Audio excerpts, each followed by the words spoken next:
Subscribe the Car Music Suffer Collection and press bell icon for more update. गणाधिपते नमः। एक समय महर्षि श्री व्यास जी हस्तिनापुर पधारे तो उनका आगमन सुन करके महाराज धृतराष्ट्र उनका आदर कर्म राजमहल में ले गए। राजमहल में ले जा करके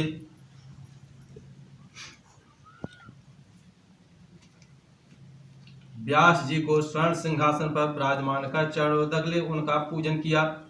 व्यास जी ने गांधारी व माता कुंती ने हाथ जोड़ करके प्रश्न किया कि हे महामुनि, आप त्रिकालदर्शी हैं, अतः आपसे हमारी प्रार्थना है कि आप हमको कोई ऐसा सरल व्रत व पूजन बतलाइए जिससे हमारी राज्य लक्ष्मी, सुख, पुत्र पौत्र व परिवार सदा सुखी रहे। इतना सुन करके व्यास जी कहने लगे, हम एक ऐसे व्रत व पूजन का वर्णन करते हैं जिससे सदा लक्ष्मी जी का निवास होकर के सुख वैभव की दृष्टि होती है। वह महालक्ष्मी का व्रत है जिसे प्रतिवर्ष आसमन कृष्ण अष्टमी को विधिवत किया जाता है। हे महामुने, इस व्रत की विधि हमें सविस्तार बताने की कृपा करें। तब व्यास जी बोले, हे देवी, यह व्रत भाद्रपद शुक्ल पक्ष अष्टमी से आरंभ करें। अष्टमी के दिन सुबह मन में व्रत का संकल्प कर किसी पवित्र जलाशय, नदी, तालाब या कुआं जल में स्नान करके स्वच्छ वस्त्र धारण करें। फिर ताजा दूबा से महालक्ष्मी जी को जल का छिड़काव कर स्नान कराएं। फिर प्रणाम करके घर आकर के शुद्ध 16 धागों का गड़ा बना करके प्रतिदिन एक एक गांठ लगवाएं। इस प्रकार 16 दिन तक 16 गांठ का गड़ा तैयार कर आसमन कृष्ण अष्टमी को व्रत रख करके मंडप बना करके चंदेवा तान करके उसके नीचे मिट्टी के हाथी पर श्री महालक्ष्मी जी की प्रतिमा स्थापित करके तरह तरह के पुष्पों की मालाओं से लक्ष्मी जी व हाथी का पूजन करें। अनेक पकवान नैवेद्य के रूप में समर्पित करें। इस प्रकार श्रद्धा भक्ति सहित महालक्ष्मी जी का व्रत एवं पूजन करने से आप लोगों को राज्य लक्ष्मी तथा स्थिर बनी रहेगी। इस प्रकार व्रत का विधान बतला करके व्यास जी ने अपने आश्रम की ओर प्रस्थान कर गए। उधर समय अनुसार भाद्रपद शुक्ल पक्ष अष्टमी से राजघराने व नगर की समस्त नारियों ने इस व्रत महालक्ष्मी के व्रत को आरंभ कर दिया। बहुत सी स्त्रियां गांधारी के साथ मान प्रतिष्ठा हेतु व्रत का साथ देने लगीं तथा कुछ स्त्रियां माता कुंती के साथ भी व्रत का आरंभ करने लगीं।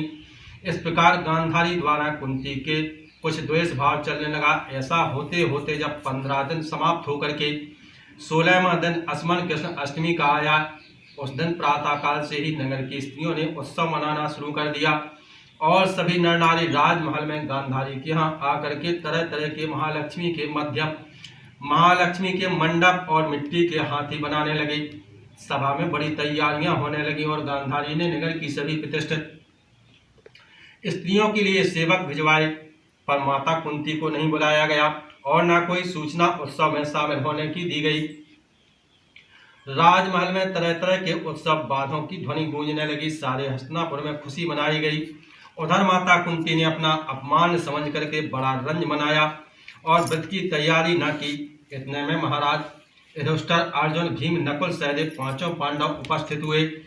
अपनी माता को रंज में उदास देख करके अर्जुन ने माता से प्रार्थना की, हे माता, आप इतनी दुखी दिखाई देती हैं, क्या हम भी आपके दुख का कारण समझ सकते हैं और उसे दूर करने में सहायक हो सकते हैं। माता कुंती ने कहा, हे पुत्र, यह जाति अपमान है, इससे बढ़कर के और क्या दुख हो सकता है।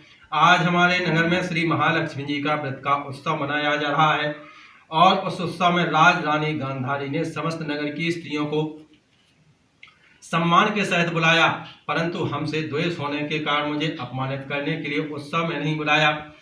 पार्थ ने कहा, हे माता, क्या वह पूजा सिर्फ दुर्योधन के महल में ही हो सकती है या उसे आप अपने घर में कर सकती हैं, परंतु सब साजो सामान इतनी जल्दी तैयार नहीं हो सकता, क्योंकि गांधारी के स्वपुत्रों ने मिट्टी का एक विशाल हाथी तैयार करके पूजन साज सजाया है। वह सब तुमसे नहीं बन सकेगा। उस उत्सव की तैयारी आज सुबह से हो रही है। पार्थ बोले, हे माता, आप पूजन की तैयारी करें, सारे नगर में बुलौआ लगवा दें। मैं आपको ऐसा हाथी जो इंद्रलोक में इंद्र के ऐरावत हाथी नाम से पूजनीय है, बुलवा करके आपके पूजन के लिए उपस्थित किए देता हूँ। आप अपनी तैयारी करें। उधर माता कुंती ने सारे नगर में पूजा का ढिढोरा पिटवा दिया।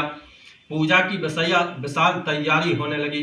तब अर्जुन ने इंद्रदेव को ऐरावत भेजने के लिए पत्र लिखा और एक दिव्य बाण में बांध करके उसे धनुष पर रख करके देवलोक की सभा में भेज दिया। इंद्रदेव ने बाण से पत्र खोल करके पढ़ा तो आश्चर्य से अर्जुन को लिखा, है पांडुनंदन, मैं ऐरावत को तो भेज दूंगा, परंतु वह इतनी जल्दी स्वर्ग से पृथ्वी पर कैसे उतर सकता है? तुम इसका उत्तर शीघ्र ही लिखो। पत्र पढ़ करके अर्जुन ने पत्र में बाणों का मार्ग बना करके हाथी को उतारने को लिख करके भेज दिया।